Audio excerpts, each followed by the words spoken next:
So in August 2020, I almost went into kidney failure because I was doing the most. Now there's a lot of productivity, hustle, and grind content out there, which isn't necessarily a bad thing in and of itself, but too many of you guys are putting in way too much effort. Too many of you guys are doing the most. In this video, I'll be explaining how toxic productivity is killing your growth, giving you an example of my own life, and I'll also be giving you 2 tips to help you avoid it. Feel like I'm at the tippy top of my game, looking down at the rafters.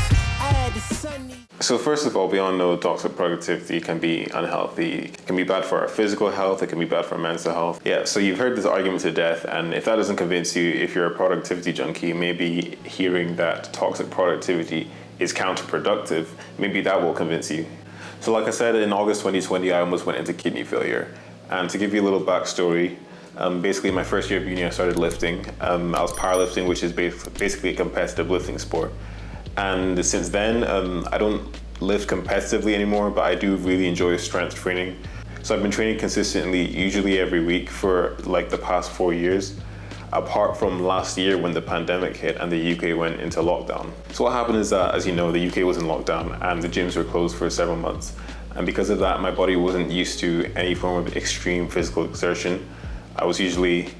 I did go outside a bit occasionally on walks, but I spent a lot of time sat down, just being a couch potato, whatever. So when I heard lockdown was coming to an end and the gyms were reopening, I was super excited because I just really wanted to get back into the gym.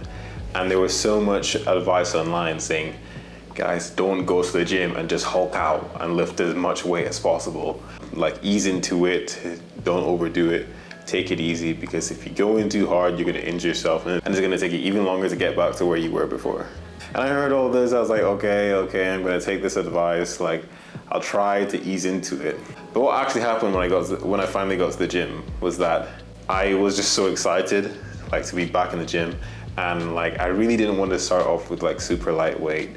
I saw the recommendations for how light a weight you should be starting with, and I really didn't want to start with that weight. I was like, you know what, that's boring, I'm not gonna do that. I'm gonna take it easier than I normally would, but I won't take it too easy. Yeah, so I went along with the workout as usual.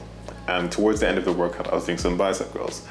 And the thing is that the weight I was using actually wasn't a lot, but basically what was happening was that when I was doing the final rep, as I lifted the weight, I noticed a very sudden drop in strength, and there was no pain in my arm at all. It's just that my strength dropped just really super quickly, just like that. And I didn't think much of it. I was a little bit confused.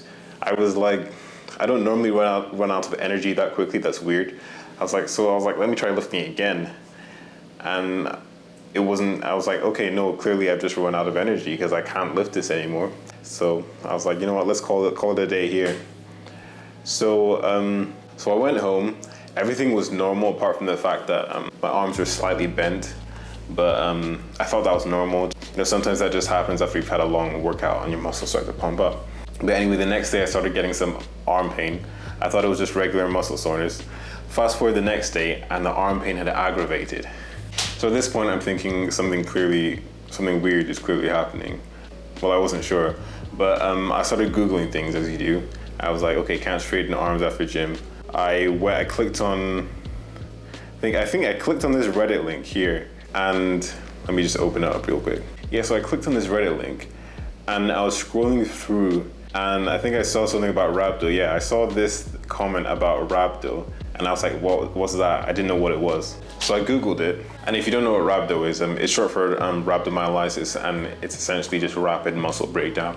It happens when you damage your muscles so much that your body just can't handle it anymore, and it decides to just start shedding your muscle rapidly into your bloodstream, breaking down the muscle into its constituent proteins. And obviously it's shit that you're losing muscle, but that's not really the worst part. That's not the concerning part.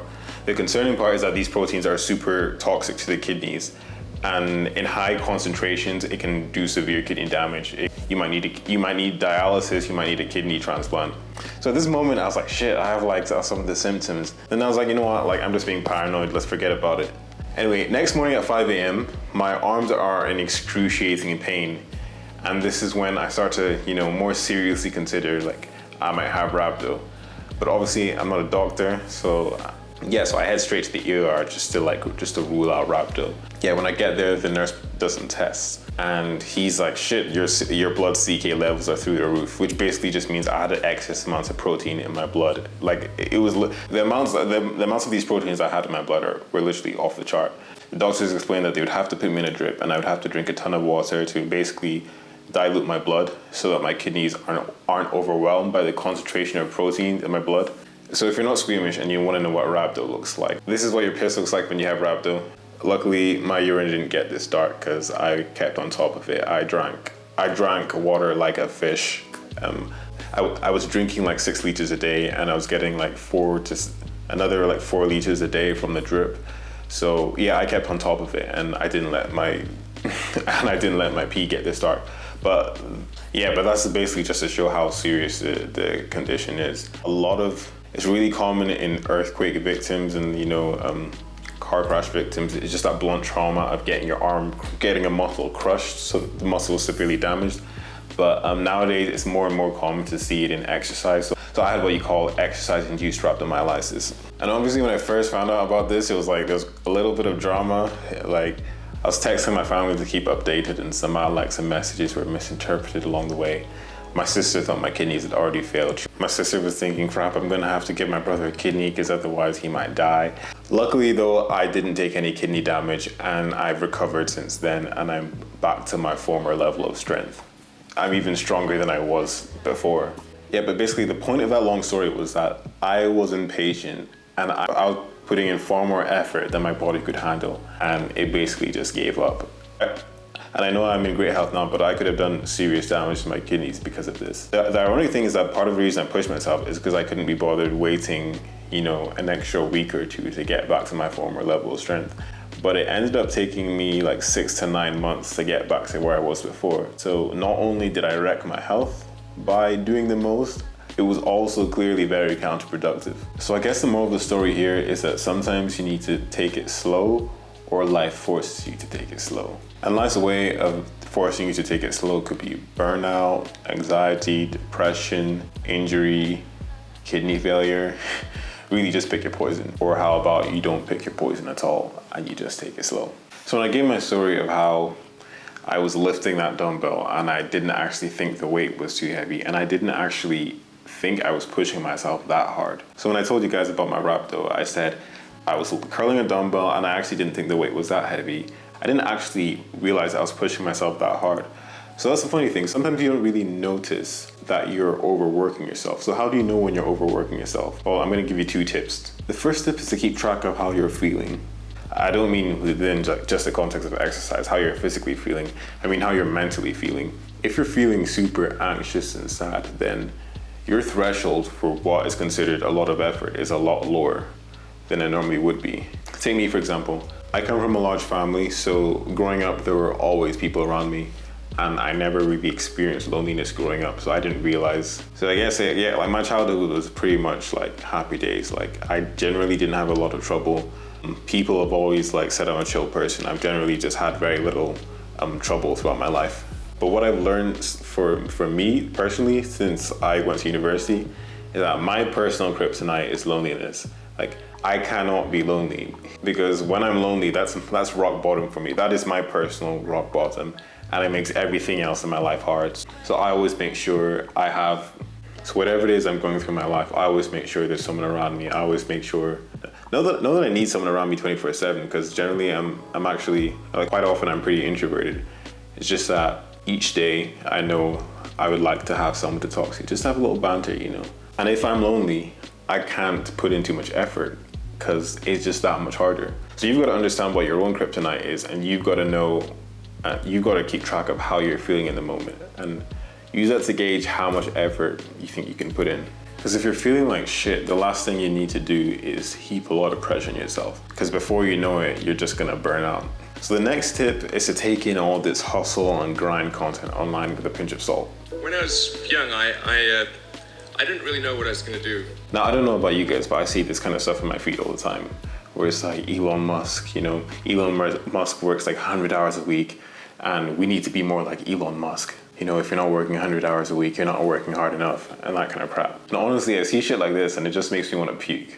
Like, don't get me wrong, I respect Elon Musk. I think the stuff he does is super cool.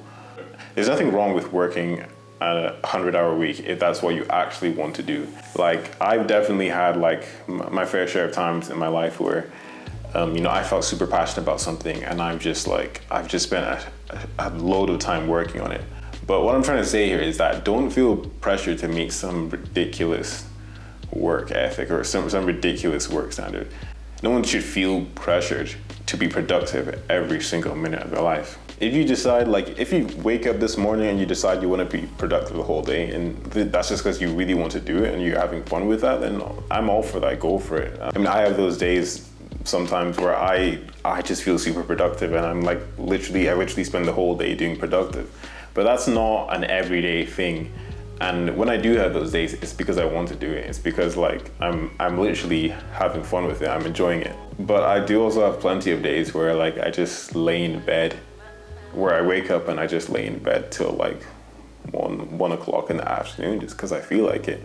And I don't feel guilty about that. I personally believe generally I'm a productive person. I know what my goals are and I take steps to achieve my goals. And as long as I do that, then there's nothing wrong with having those days where I just feel like lying in bed until 1 o'clock in the afternoon, just scrolling through my phone, laughing at pointless videos online. I think if it gets to the stage where you feel pressure to be productive every minute, then you're being counterproductive, you're wasting your time. All you're doing is getting yourself worked up for nothing.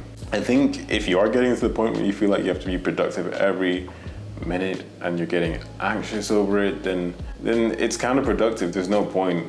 You're not doing yourself any favors. Just do yourself a favor and chill out for a minute because it's really not that deep. Anyway, that's it for me, guys. Thanks for watching. But remember, if there's one thing you can take away from this video, the point is sometimes you got to take it slow or life forces you to take it slow. And just remember that.